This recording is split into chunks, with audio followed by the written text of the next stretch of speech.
So, last night I had some friends over.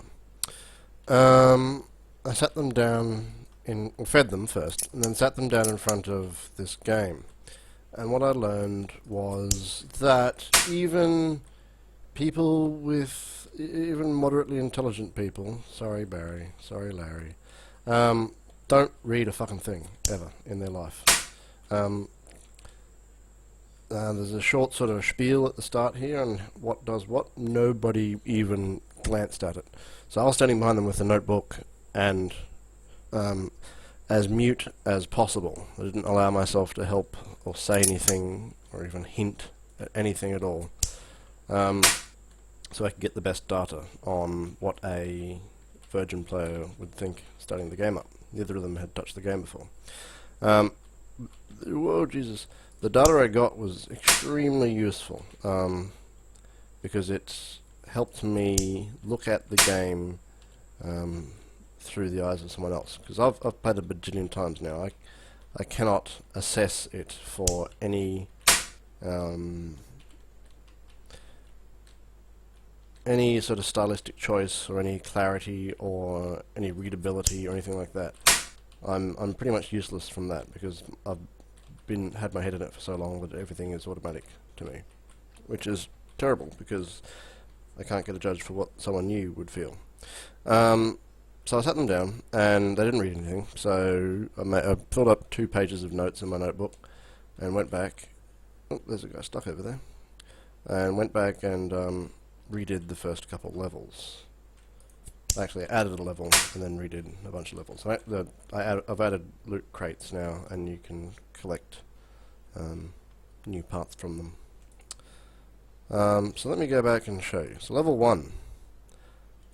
So one of the testers didn't know what keys to press to move. Didn't even know. This was so abstract, what he saw was so abstract that he couldn't make head nor tail of it. Didn't even think that this circle could move. He was like, well, this is grey and has some black lines on it, what about it? So I put this level in. It's literally that simple. That's it. That's all you do. Like, I thought, well, you don't, that's patronising to the nth degree, you don't need that, but it turns out you do. Right click. So a number of readability issues were down to this wording of this up the top, and the save system was a bit confusing, so I've changed it all to slots now, and that makes a lot more sense. But yeah, step 1, drag from here to here. Step 2, selected comment explained here. So I don't know if this is going to work. See, I don't know if anybody's going to read this either. They didn't read the first thing, why would they read these? But I'm hoping that being that they're in the game, like they move around and they're interactive, and gee whiz, look at that, people might pay a little bit more attention to them. So hold left mouse to aim, release to throw. Damage this with your bomb. Repair bots created here. That should be lowercase b. Maybe.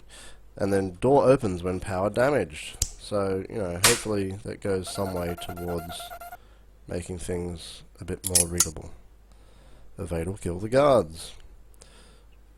Oh god, I screwed it. Oh god, oh god, oh god. So, yeah. It's incredibly enlightening having someone. I think this is probably the best way to do, the only real way to do testing is to have someone in the room with you, sit them down in front of it and just hover over their shoulder, because people don't like appearing to be dumb. So they won't tell you when they're having, like if you send it to someone online, they won't tell you if they're having difficulties. They'll bang their head against it until they solve it, and then say, oh yeah, it was great, once they've worked it out. But you don't see their learning process, so you can't help make it smoother, which is infuriating. But I got some really good data out of it. Thank you, Barry. Thank you, Larry. I don't think there's been any other big changes since I made a video, aside from procedural levels are a bit more interesting now. There's no big open ones. Well, big open ones are fewer. And there's these loot crates. Goodies. Goodies. It's ready. Bang.